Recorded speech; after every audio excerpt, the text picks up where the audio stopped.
Unon, shotcut zabaltzen dugunean, hau da, aurkitzen dugun lehenengo pantaila. Lehenengo gauza izango da, gure proiektuaren izena jarri, onartu, eta orain, hasiko gara lanean. Hemen, gune batzuk daude. Baina, hor ditugun linea de tiempo, efektuak, filtrak eta horako gauza jartzeko. Hor, erdiko maila horretan jarri dugu. Egokitu aldugu tamaina, jarri aldugu altuago, zabalago, kendu aldugu, bueno, gauza horiek guztiz konfigurabliak dira, ezta? Baina, bueno, importantena izango da, hemen eskerraldean, ikusten dugu linea de transporte, hor jarri behar dugu bideo guztiak, hemen karpeta honetan ditugu bideoak, audioak, argazkiak, denetarik. Orduan, dena jarri behar dugu hor, berdin da zen, den argazkia edo bideoa edo aurkezlearenak, jarri behar dugu bideo eta fondo. Atxeko planoan ikusiko dela. Ondo, aurrerakoaz.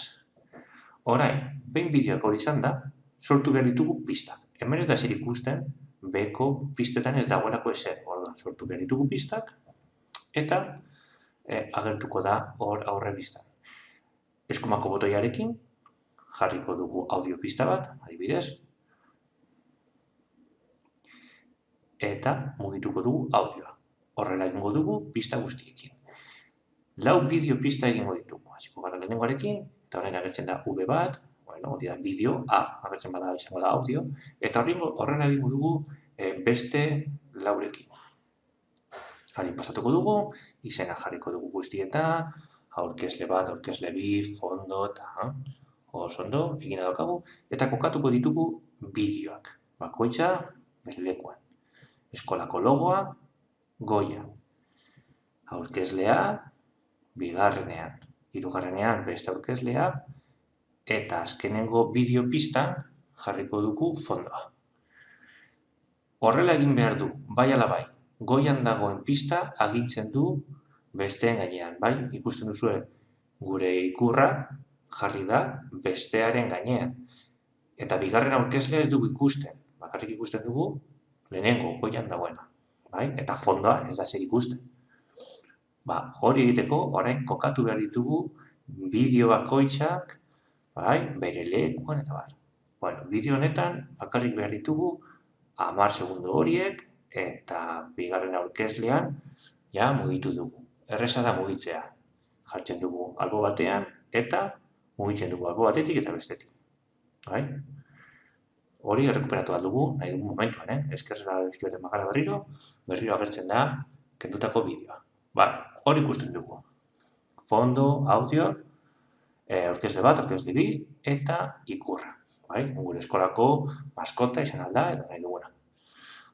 Orain, nora jartzen dugu bakoitza bere lekuan. Egokituko dugu plano.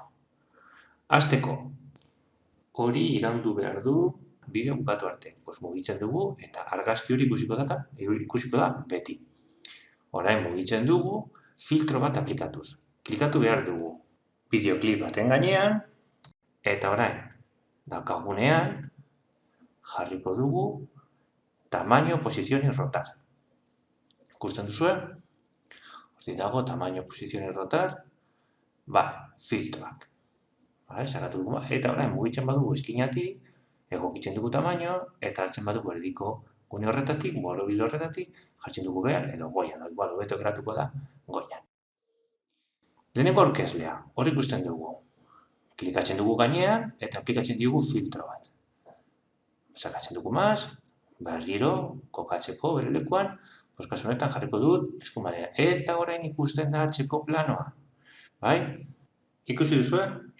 Ez da ikusten beste aurkezlea eskumaldean dagoelako, bere bideoa bukatu delako. Bestela, ikusiko zen ere bai. Hartuko dugu, lehenengo aurkezlea, eta jarriko dugu, adibidez, jarriko dugu, eskerraldean. Konprobatuko dugu, tamaina bera daukaten, hori txikiagoa da, mugituko dugu, pixka bat handituko dugu, eta, perfecto. Ikusten duzuen. Orain kendu behar dugu fondo berde hori. Kolore uniformea da, eta errez egin aldugu, hor daukagu. Ikusten zuen efektua, sencillorekin nahiko dela. Hori da chroma key. Por defecto agertzen da filtro berdea, ikusten duzu karratu hori. Baina gu tintero hartuko dugu, eta hartuko dugu zuzen hori. Hartuko dugu gure berde, pixka bat tonu pixka bat desberdina da. Eta egiten dugu berdin. Ikusten duzu, orain ikusten da txeko planoa. Baina ez da ikusten fondo. Bakarriko ikusten da fondo berde horretan. Hori egiteko, mugitu behar dugu gora, kromakei. Bai? Bestela ez da ikusten. Jartzen badugu posizion rotar eta hori goian, ez da ikusten, baina jartzen badugu kromakei, bai. Eta bigarren efektu izango da lekuan jarri. Orduan, hor bai ikusten dugu atxeko planoa. Hemen gauza bera egingo dugu. Jarriko dugu, corrección de color, sencillo, aukeratuko dugu gure berdea, orain, vale? Eta berdin hori da, gertatu da berdin. Beltza jarri da. Vale? Transparentziarekin ere jolastu dugu. Pasatzen bagara ez da figura ikusten, eta gutxi jartzen badugu ikusten da berdea. Batzutan ikusten da aura bat, buruaren inguruan, edo transparente pixka bat arropa, behitu. Mugitzen badugu lekuz, ja, ikusten da. Orain, audioa editatuko dugu. Ikusten baduzue, hor dago hitz egiten gure aurkezlea. Baina, behan musika dago, igual oso altu dago. Hori egiteko automatizatu behar dugu audioa. Efektua egituko dugu, volumena eta ganantzia, sakatzen dugu hemen filtroak, gehiago, kasu honetan audio filtroa eta ganantzia eta volumena. Bai? Aplikatzen badugu, aplikatzen da audio klip osorako. Orduan, ez du balio, sakatzen badugu logo horren gainean, orain zabaltzen da hor behan fotograma klabe. Eta ikusten dituzu hor puntutxuak, hori dira fotograma klabe. Bi klik egiten badugu, sortzen da beste fotograma klabe, eta kasu honetan egin dugu fade-in, egin dugu eskuz fade-in bat. Zerotik hasten da, eta igotzen da honaino. Eta orain, jaitsiko dugu. Aurkezleak hitz egiten duenean, entzuko da, baina ez du oztopatuko. Eta horrela geratzen da. Hau izan da guztia, gero arte.